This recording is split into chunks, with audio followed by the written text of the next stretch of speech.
want everybody to get settled. So, oh, look at this, the pews are full.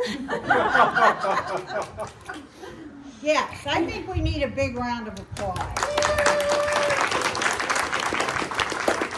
I thought you might lead us off in prayer. We are going to thank God for this facility and for the Historical Society. But I have a couple short announcements to make. First of all, you like the pew you're on? You can buy it. They're $250 and they're helping us make the money that we need to survive. But I have some very special people to thank today. Talking to the mic. I have some very special people to thank today. First of all, I want to thank our wonderful board of directors. Mitzi and Greg Beckwith, Judy Amon, Ann Bergheim, Tim Roberts, Rick Shaw, Frank Snyder, Debbie and Butch Pritchard, Artie Brown, thank you, and Vicki Sirac, Kim Miller, and Molly Shreve. These are the people that really, we owe everything. This place would never have come into being, especially when we found out that we could go view the church on August 30th, and we went over here September 1st and made an offer with, I think, how much money did we have? $1,000?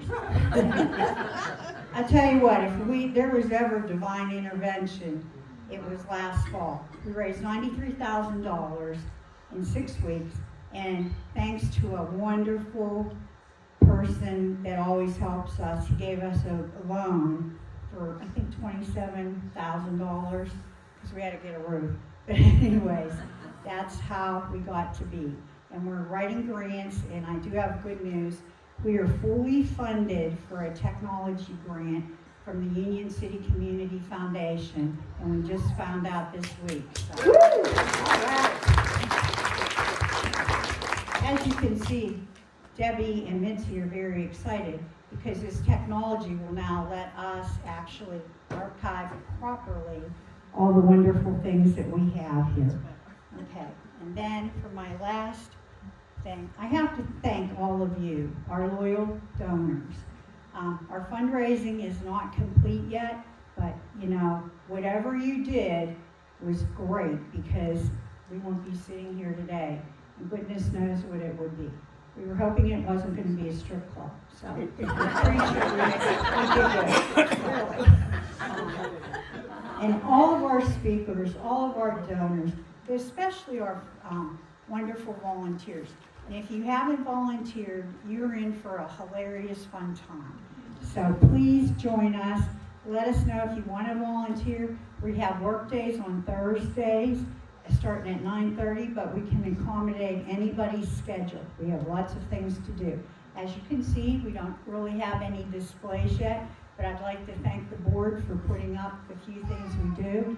And I have to say, those paddles back there that are kind of leaning, okay, those are from the Pearl. And the Pearl is the boat that got Canada Lake rocking. So thank the Pearl and Ben Ruggles. So have a wonderful adventure today, and I will introduce to you, who need no introduction, John Mineo and Rita Mineo, and they're going to do a thing, why we are and what happened at the chapel. Yes. Good morning. Good morning. Thank you, Pam. Well, thank you all for being here. It's our pleasure to help to represent the Lake Canada Historical Society and certainly Our Lady of Fatima Chapel. My husband and I have been affiliated with it most all of our lives, and we are just thrilled to be able to be here and talk to you about it, about the history of Our Lady of Fatima Chapel. Now, on this first picture here, we're going to start with construction. And we're going to work around the construction a little bit. But these were the first walls that went up to make Our Lady of Fatima Chapel. And who we have here are, from left to right, we have Eddie Stadahar, who owned a local business. and then Joe Miller in the white t-shirt. And I will say, Joe Miller, are we going to call him Senior?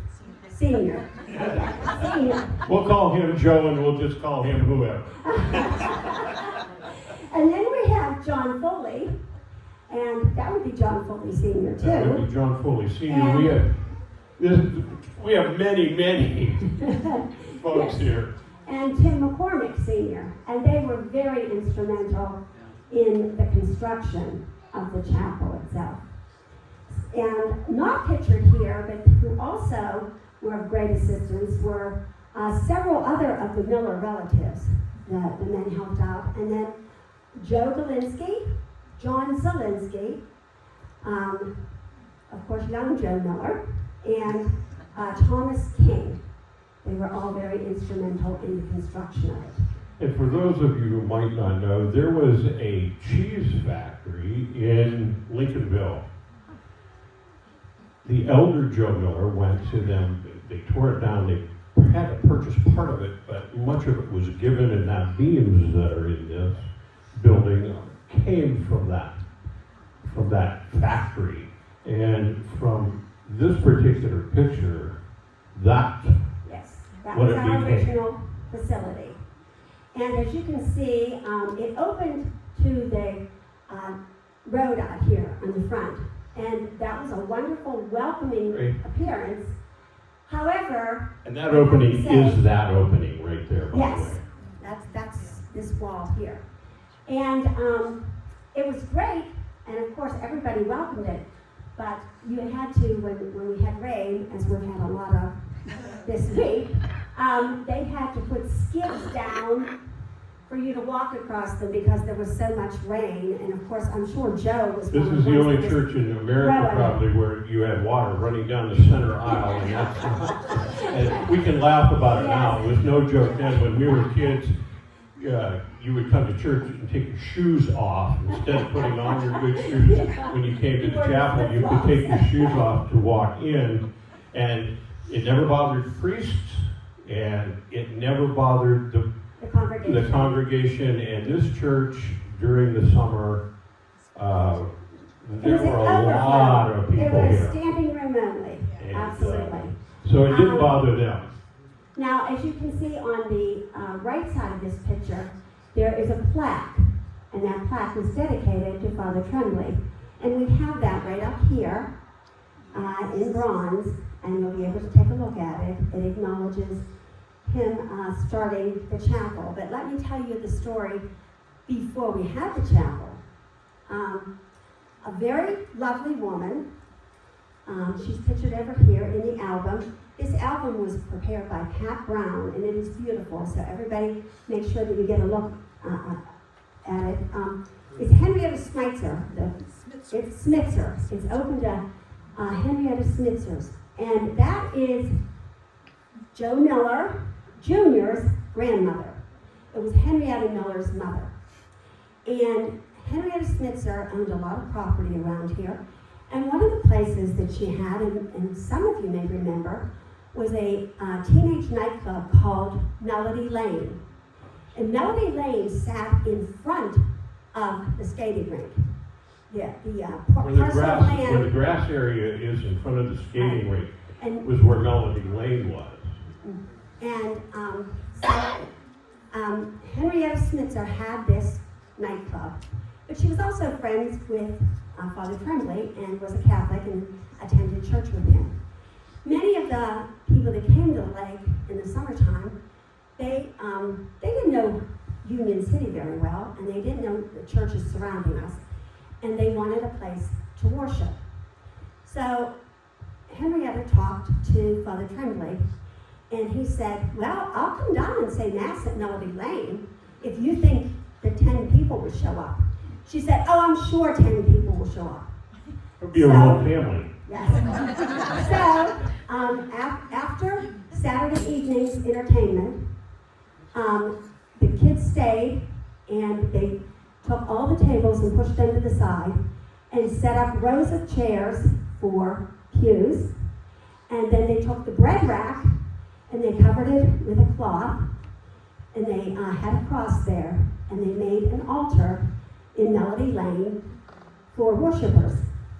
And when Father Tremblay came the next morning to say Mass, again, it was standing room only.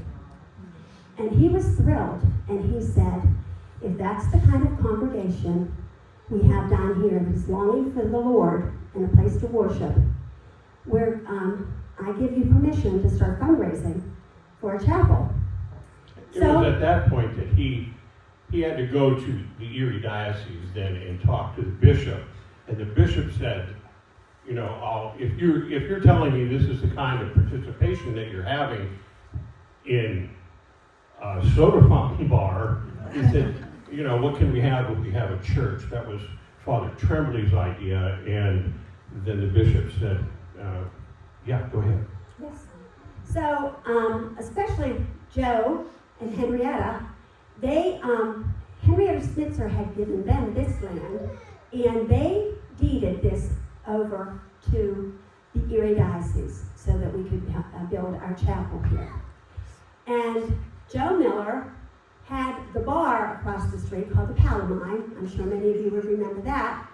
And he would encourage people very strongly to donate towards the building fund. They'd have dances there on Wednesday nights and Saturday nights, and when I was a child, my folks would go to those, and Joe would say as they were leaving, he said, you know, the priest wants a silent collection tomorrow. We'll take all your change now. And so the men graciously would, in the cigar box, put all their change, and they raised the money. And a gentleman sitting at the bar one night said, this is the only bar you can go into that I can order a beer and buy a pew. Yep. So that's how it began. And Father Tremblay had told them that it had to be under $3,000 for the cost of the total construction of the chapel. But as John said, we got the lumber from the cheese factory, which was a nominal fee that we had to pay for it. We also had various things. We had gravel that was given to us very cheaply, and a truck to haul it. We had the pews and the communion rail. There was a communion rail here until the late 60s. And that was donated through some churches in Erie. Mm-hmm. We did have Stations of the Cross. Sacred Heart was where they got the pews and the rail from Church in Erie. They were remodeling theirs, and we took the hand-me-downs that lasted here for 20 years after. Right, absolutely. We also had stained glass windows, of course not these, but other ones that were donated. Dwayne Thomas is the one that worked on giving us gravel for it. Also, Carl Brown laid the block for it. And all the labor was, like Carl, this is a cement block building behind here. And the structure was built by Carl and lots of help. And it was free. All the labor that went into this, so we always believed, as I still believe, there's something special started here then. It's still going on now. Right. And this building, you know, when you stop to think about the size of this building for $3,000 or less, that in and of itself was a miracle. That's right, absolutely. I think we have a picture here, and this is of course Henrietta, which many of you would remember. She was a blessing to all of us, our congregation and our community. But it was through her and the generosity of her mother that we had this, and of course the work of all of the men in the community. This is the original Fatima Shrine, and this was built for us from Mr. Weed, who worked in bricklaying and masonry.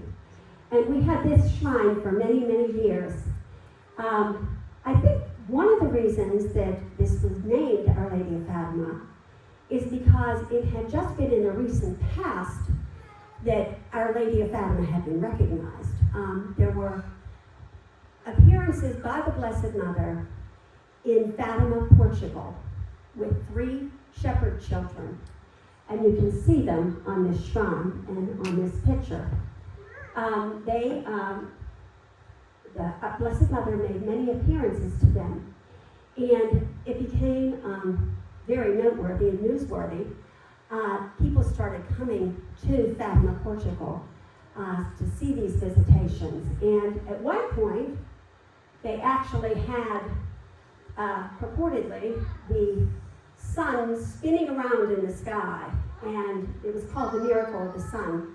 And it really promoted the belief in the appearances of Our Lady of Fatima. That had just happened in 1917. And this was, 1951. So it was, within, 35 years or so of the appearance of that. So I think that's probably why it became Our Lady of Fatima. And this particular painting was painted by one of our local summer people, Frank Fazio. And it hung in the center of the sanctuary for many years. But you can see the children, the shepherd children kneeling there, and of course Our Lady of Fatima with the rosary in her hand, because one of the things that she was praying for specifically was the conversion of Russia, and we're still praying for that. And if you go up to St. Teresa today, into their activity building, into their center, that picture is still there. Yes. Okay. And this is a picture of some of the attendants at, of course they're not looking right at you, but of some of the attendants. This particular time we were having a balloon launch, but we had several outdoor masses at the lake. And we had one priest, it was Father Chapdelaine, that came here in the 60s, and he loved the outdoors. And of course we had the shrine there, and he wanted masses outside anytime we could, weather permitting. So we had a lot of masses outdoors that particular summer. But in the interim, we've had several other masses outside too. And Father Tremblay, though he started the chapel and raised the money for the chapel, and it opened then in the summer of 1953. Excuse me. But he didn't get to stay here very long.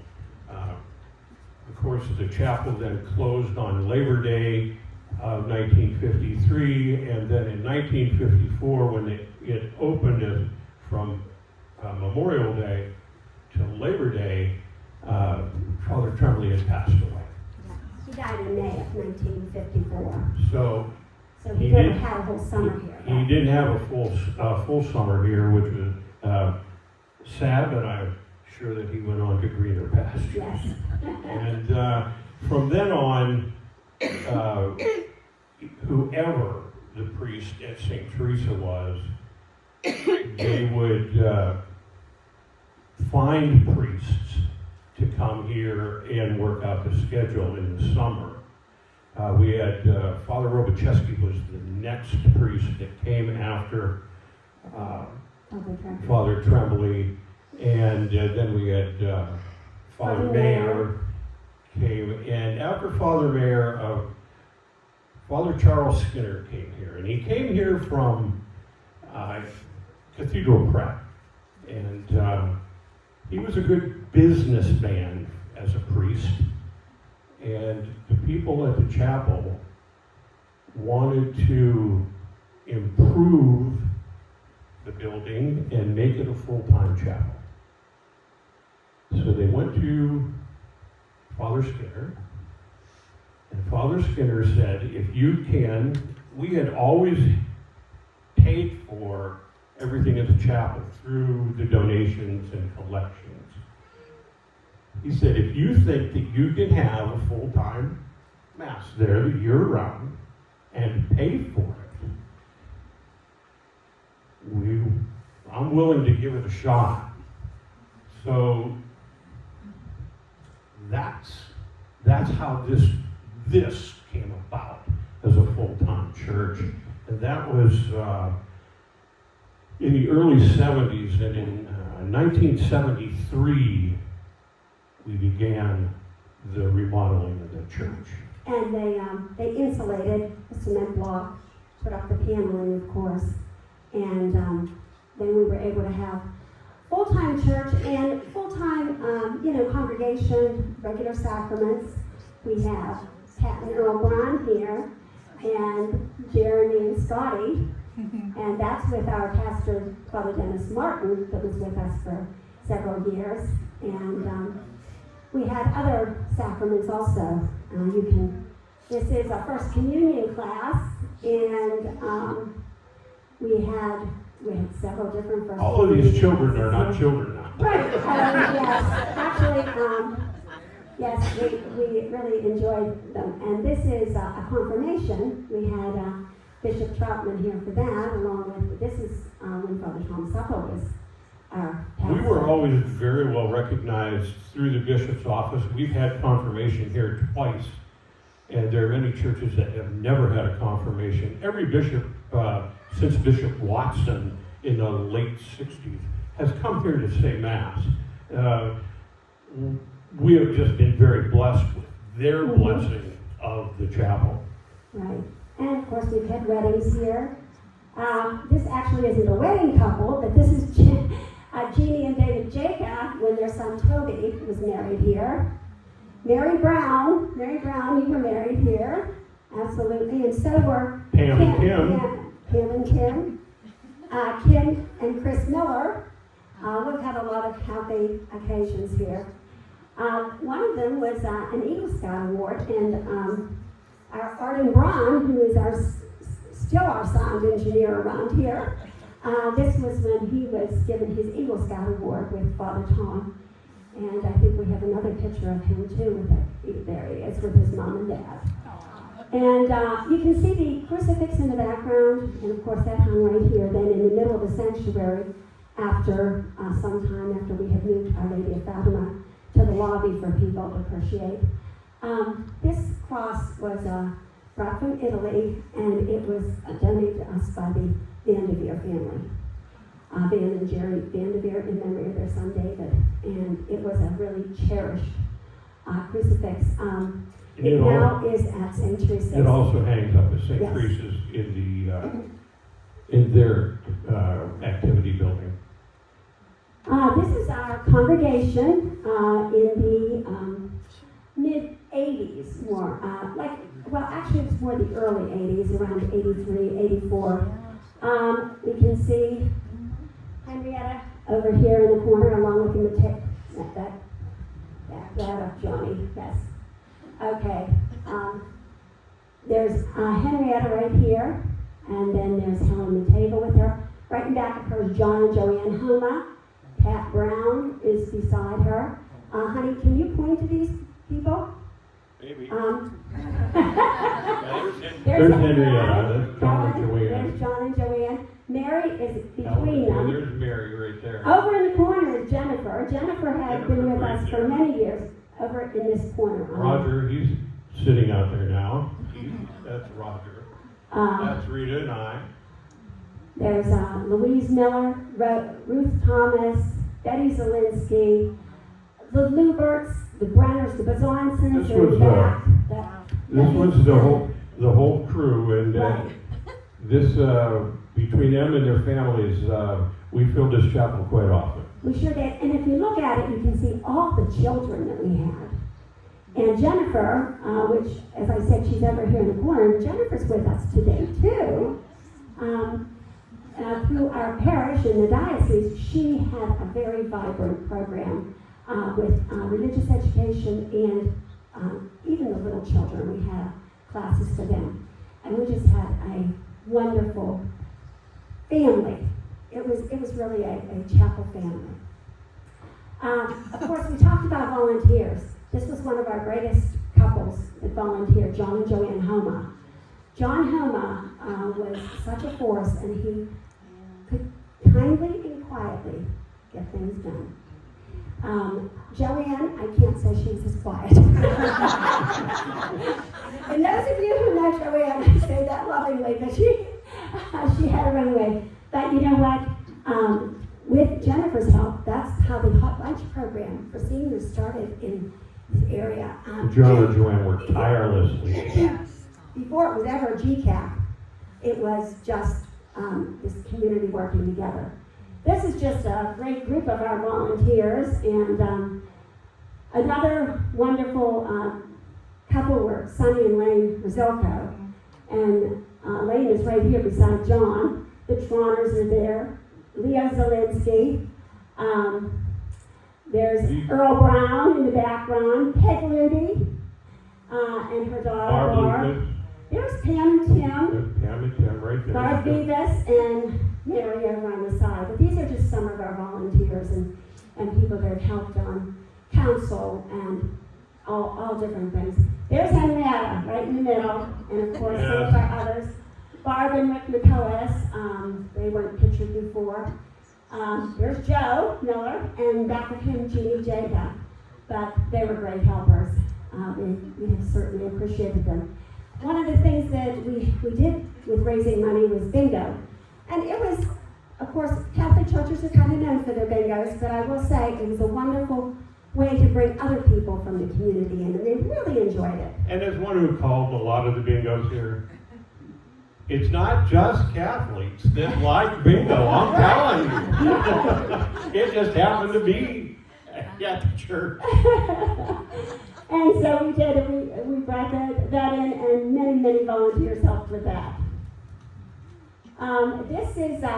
This is our second reiteration of the shrine, and unfortunately, the old shrine had deteriorated, and it was becoming dangerous. So that had to be removed, but we did have, and here again, this is God's way of providing for us. We had another family here that had worked in stone and masonry, the McCoas family. And John McCoas, Sr., and his sons built this shrine. It was all volunteer labor, all volunteer materials. The stone in the shrine came from Tony Kelp's fields. All that stone was Yes.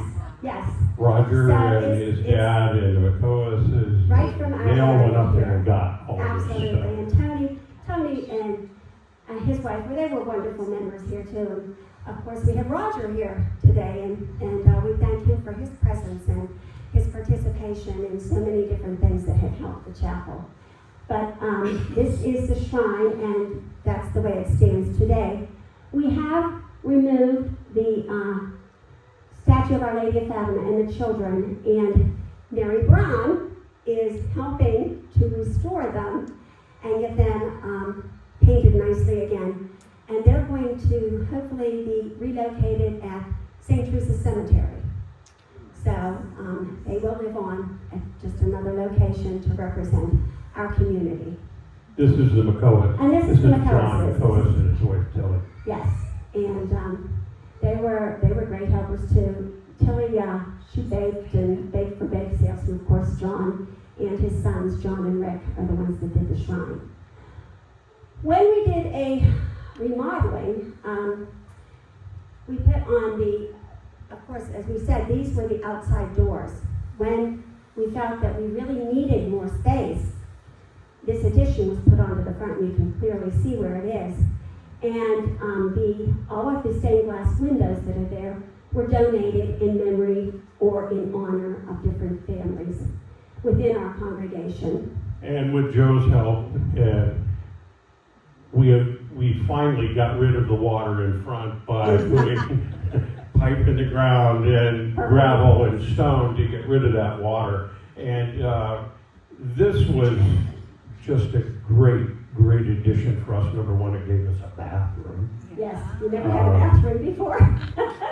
And a gathering place before and after Mass. And there were times, I can tell you, I wanted to leave and I had to ask people to leave church. I don't think that happens often. Right. But so that was one of the single best things that, Yes, in my just to estimation, be able to that gather we did and here. visit with each other, absolutely. And if you notice the cross on the top, that had been donated by Patrick Reed family. We've actually had two different crosses too, but this was the original cross, and that was given to us by his family too. Some of the little things that have happened here.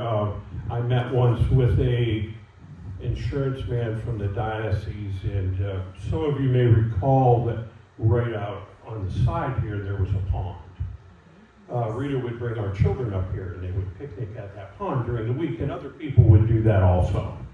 Well, this gentleman said to me, he said, that pond's got to go. I said, that pond is dangerous. Kids could drown in that pond. Well, you can't argue with your insurance company. They tell you, no, you have no insurance. So we got a hold of Joe, did away with the pond. About 10 years later, I'm standing back out there with another insurance agent. He said to me, I really like everything here, but I just wish that you had water in closer proximity to the chapel. Really? Yeah. That's the way it works. That's the way it works. Dear. So it was in around 1983 that we had built this addition. And then in 1987, if you back up just a little bit, John, over to the far right in this bottom of the screen, you'll see the activity building. And we built that in 1987, which it was so much better for our children to be able to have a place for religious education and more a place for socialization. We had parties there. We had our all the children that would gather and do various works around. They would congregate there, and it was just a great place for us, especially for even the bingo.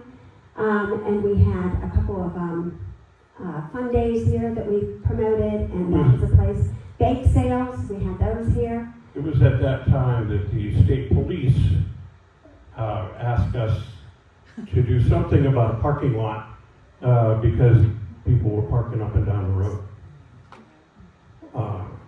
Well, Henrietta again said, there's a piece of property over there the other side of the activity building. I will sell it to you. A great deal.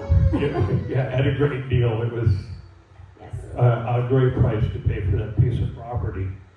And again, up steps her son. He takes the topsoil off. We bring gravel in, and we had a couple of women. The first summer it was May. Joey had put a big stone in here. Had a woman walk in here limping one day. She'd broken the heel off her high heel in those stones over there. But we had to get a foundation in there, and that has been there ever since. Right. And again, Henrietta Miller, the theme keeps going on with that woman. Mm-hmm. She was a blessing.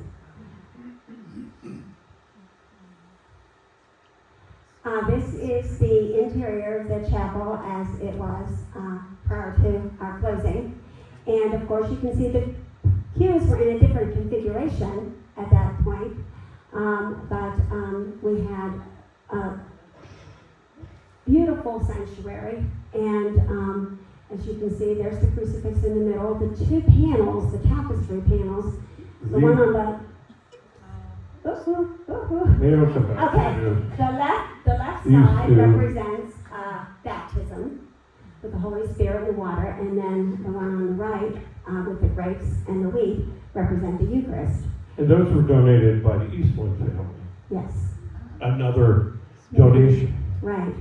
And all of our sanctuary tables were created by Rick McCullis. He was very good at woodworking. And our tabernacle table, our baptismal table, our ambo in front, he did all those. And he was always willing to donate his time and his talents towards the chapel. So it really did make for a beautiful sanctuary for us. It was the same carpeting, which we have now.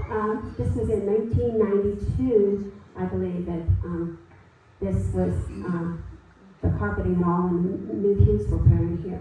But it served us well for many years, and as you can see, they're still in beautiful condition. And they're for sale. Yes, and they're for sale. $250 a piece. Yes. Okay. This was the anniversary, the 50th anniversary Mass for the chapel. And again, the bishop came down, the past pastor, and our present pastor at the time, Father Tom Saba. And This was outdoors, of This course. was outdoors, and it started to rain. Well, it was threatening to rain, and Bishop Troutman kept saying, I think we probably should move this mass inside. We had everything outside Really? already. Yes, and the altar was out there. Artie and Arden had worked on the sound system that was out there. Mary had music out there to play, and Bishop Troutman kept saying, I think it's going to rain. Those clouds are really dark. I think I felt a few drops. And Father Tom kept saying, don't worry, it's going to be okay. We've never had a rain out for an outdoor mass. And when the music started and they processed out for mass, it was lovely. And the sun came out, and of course, Father Tom called it the second miracle of the sun. But we had a wonderful celebration. This is, as we This was said, at a confirmation. yes, we've had several of the bishops of the diocese here, and this young priest here, he had been here as a seminarian and also then as a priest. And that's Scotty Brown behind him holding the incense censer. But he is now a bishop in Kalamazoo, Michigan. His name is Bishop Ed Losey. And so we not only had bishops with us, but we had upcoming bishops that came down to the chapel and celebrated. This is one of our pastors, Father Dan Prez, and he was here for a number of years. And I think we had the Cusick boy and the Brown boy there. Yeah, that's. And I believe that's Johnny McMillan over on the far left. This is Father Pete, and Father Pete was such a presence here. He was so dedicated to this chapel. He had been our pastor and in the 70s and 80s, but then they went on to assign him and to other things, and we had other pastors, but he never lost his loyalty for our congregation. Father Peterson said to us once, if you'll stay out of my way, I'll stay out of yours. He had plenty to do and was had diverse ministries, and he really didn't need another thorn in his side, and he was so wonderful that he came back after he preached here into his 90s. 80s.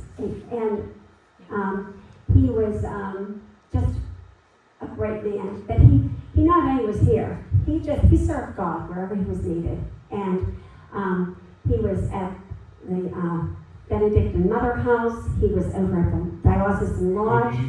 He would go to McGeetown. I mean, he was like a circuit rider where he said Mass. And he would stop at one place, say Mass, visit with people, offer whatever solace he could to them, and then go on to the next place.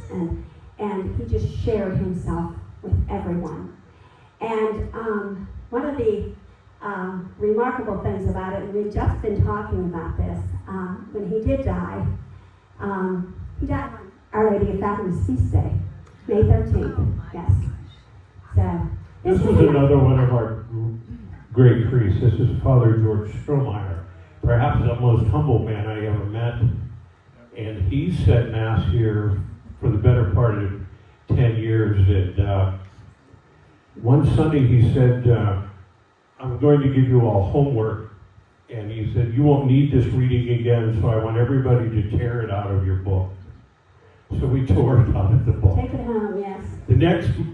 The next Sunday, Father Peterson came to say Mass. And I'm relating this to him, and I said, so we all took it home and studied. He said, you tell that young guy not to be defiling the books of the church. And he went on to Gannon University, the chaplain there, and the L'Arche community. He started the L'Arche community in Erie and would bring his people down here from time to time. They were as delightful as he was. This was Father Frank Schiavonti, and he was a priest of the Holy Ghost order, but he also was affiliated with the Erie Diocese and ran the Ecclesia Center. But he shared himself with us for quite some time too. He was just a wonderful presence. here at the chapel. Very jovial, big man. Big man, and he was Yes. so comical, and it was hard to believe he was Really about natural. 6'5", Yes. and he had to bring his own vestments because we didn't have any vestments that Right. fit a man who was And 6'5". didn't he had been Russia or something at one point, and he came Oh. back with a Cossack hat on and some fur coat, and he looked like a polar bear walking in He there. looked like a polar bear, and he had this big hat on his head, and he was so tall. When he got to the door, I looked at him, and he's coming into church like this. And then he couldn't stand up and come through the door. I said, "That's the most ridiculous thing." He said, "I love it." Okay.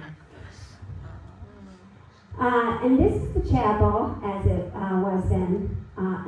And as you notice the cross, that's the second iteration of the cross also. Our cross the other cross had been damaged when a new roof was put on, and therefore then Bill Ludy actually donated this cross to have that on the top of the chapel. And this is the way it appeared for many years.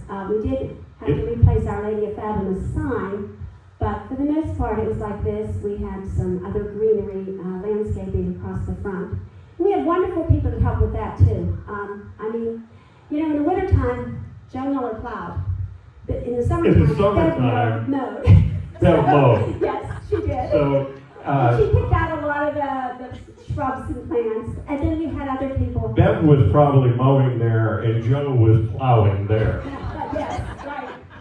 And this is what it looked like when we would have to come in for Mass in the wintertime. And Joe did keep us plowed out, but as you can see, we had some wicked winters, and yet everybody was able to come and worship together. And I think that's If anybody has any questions, Well, I just want to say also that we did open in 1950. Well, we said masses around here, like at Melody Lane from 51 on, but we didn't actually have mass here at the chapel until 1953, and then we had our last mass here at the chapel in 1923. And it was very, very sad to give this up. But it's just a reality of life. We don't have enough priests in the diocese. It's not just our diocese that this is being affected by. It's all over that this is happening. And it's a sad thing, but that we don't have the vocations that we once did. And therefore, we just cannot support the amount of churches or have the priests that will be able to cover those churches. So we did have to close the chapel, and it was put up for sale, but we were thrilled that it was able to be purchased by the Lake Canada Historical Society. It is the best that could have happened, the best outcome that we can have, because this way it will be preserved for future generations, and it will be a presence here at Canada Lake for all of us to enjoy. we always felt there were good things, big things happening here Sunday after Sunday. And I told Pam, I believe big things will happen again. Absolutely, right Thank here. you all. Thank you.